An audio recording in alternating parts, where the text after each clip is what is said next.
Bonjour à tous, je suis Cécile Roland, directrice RSE du groupe Rector Le Sage.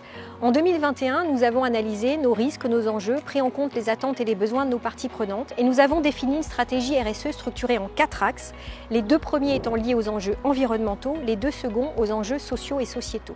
Le premier axe est l'axe dédié à la décarbonation de nos produits et de nos activités.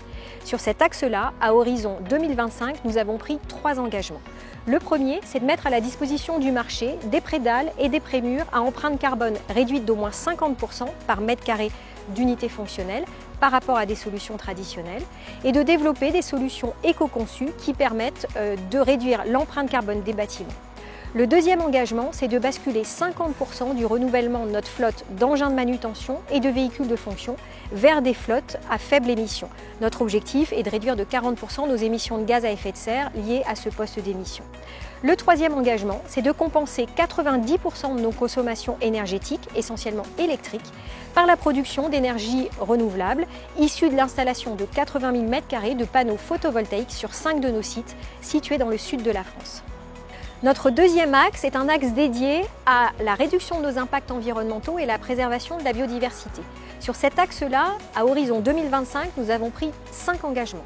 Le premier, c'est tendre vers 100% de matières recyclées dans l'approvisionnement de nos aciers passifs, nos plastiques pour nos entrevous et les cartons pour nos box.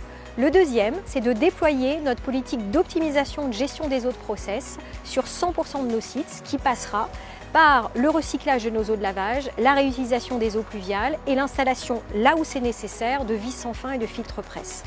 Le troisième engagement est de réduire de 5 à 10% nos consommations énergétiques sur l'ensemble de nos sites.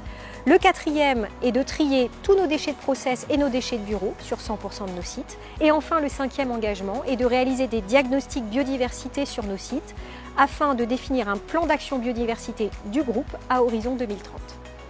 Notre axe 3 RSE concerne la sécurité et le bien-être au travail. Nous allons commencer par la sécurité parce que c'est notre objectif numéro 1. Alors même si nous avons déjà d'excellents résultats en matière de sécurité au sein de Rector, nous devons continuer à nous améliorer en permanence. Pour s'améliorer, on a mis en place quelques actions concrètes, notamment nous avons formé l'année dernière l'ensemble de nos encadrants sur l'accueil des intérimaires à la sécurité. Concernant la qualité de vie au travail, nous avons commencé par faire une enquête auprès de l'ensemble des collaborateurs. L'objectif de cette enquête, c'était de connaître à la fois quels étaient leurs sentiments aujourd'hui par rapport aux conditions de travail et deuxièmement, de savoir, d'identifier quels étaient les plans d'action qu'on devait mettre en place pour améliorer ces conditions de travail. La politique RH et RSE aborde évidemment d'autres sujets, par exemple la lutte contre les discriminations. Pour mettre en place des actions concrètes, on s'est rapproché d'organismes spécialisés. Par exemple, sur Mulhouse, on a signé un accord de partenariat avec le CRM, le Centre de réadaptation de Mulhouse, qui nous permet d'accueillir des stagiaires en situation de handicap et éloignés de l'emploi. Concernant l'axe 4, nous avons décidé de l'orienter vers l'ancrage territorial. Notre volonté est de renforcer notre politique d'approvisionnement en circuit court. Nous souhaitons renforcer et structurer notre politique en matière de mécénat. Concrètement, ça se traduit par la mise en place d'un programme qui s'appelle Solid Air, Air comme Rector, et qui permettra à chaque collaborateur de l'entreprise de pouvoir s'investir, s'il le souhaite évidemment, dans une association de son choix et locale.